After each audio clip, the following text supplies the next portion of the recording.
Well, it's time now to bring in our political panel. Former New South Wales Liberal leader Kerry Chikarovski and former Labor advisor Bruce Hawker. They're about to duke it out again.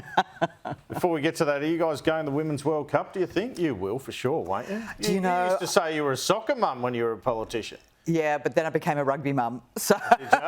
so I'm a bit more of a... I'm going to the Rugby World Cup at the end of the year for the boys, but I will absolutely... There's a couple of things I've actually put my hand up for the women's. What about soccer. you, Bruce? I'll definitely go. Yeah, I've been to the women's cricket, women's rugby league. Looking forward to the women's soccer. It's going to be huge. Yeah. All right, let's get to politics now. How critical a decision is the new appointment of a Reserve Bank governor? And Bruce, is a bureaucrat like Jenny Wilkinson or Stephen Kennedy really what you want to see in the job? Well, I've got to say that the current incumbent is probably left a little bit to be desired, and I'm not sure whether you needed a bureaucrat in there or a Madame Zelda to do the fortune telling, because she could have done a better job than Lowe did when he decided You're ready for this one, there mate. wasn't going to be a... Well, I thought about it long and hard, mate, and I'm thinking it's pretty hard for him to work out a case to say that he's fit for the job when he didn't understand what was coming down the line with interest rates. Yeah, I think it really comes down to one comment, doesn't it, Kerry Chikarovski, the reason that Phil Lowe has to go?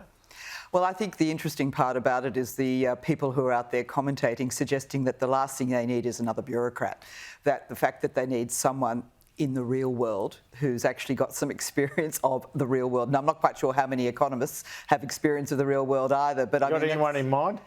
No, look, I would not even think about suggesting to... I mean, obviously you need someone who's got, a lot of intelligence and understanding of how the economy works. But I think the suggestion of getting someone outside the Canberra bubble, because, life in Canberra, as we all know, is... Not that I've lived there for very long, but we all know life in Canberra is a little bit different to the rest of the country. Well, that's the thing. It's a Sydney-based position, and we're talking about potentially two Canberra candidates. That's exactly so it's right. a reasonable point. Now, I'm going to ask you about Paul Keating. And I might throw Bob Carr in there as well. I mean, they have all these foreign policy ideas. What do you make of them?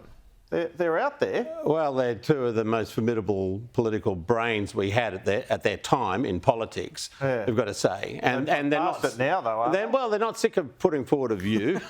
I've actually been a recipient of a Keating spray, and I thought I was a part of a small group, and then along comes this poor fella from NATO.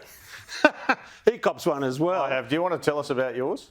I don't think I could do it in daytime television, but it was pretty forthright. What was it in connection with? Can we ask you that? It was in connection with the third runway that was being planned at the time. So you're working for Bob Carr? Working for Bob Carr at the time, and Paul had a few choice words, and unfortunately, Bob wasn't available to take the phone call. So when you're the chief of staff, sometimes you've got to take one for the team. No wonder he was cranky then. Oh, well, he certainly had a few things to say. But this fella, Stoltenberg, well, he's obviously wondering, what the hell have I done to deserve that? Do you think he knows who Paul Keating is? He's probably... I think he's had to rush off and do a Google search. He's done a Google search and said, oh, that cranky old bugger.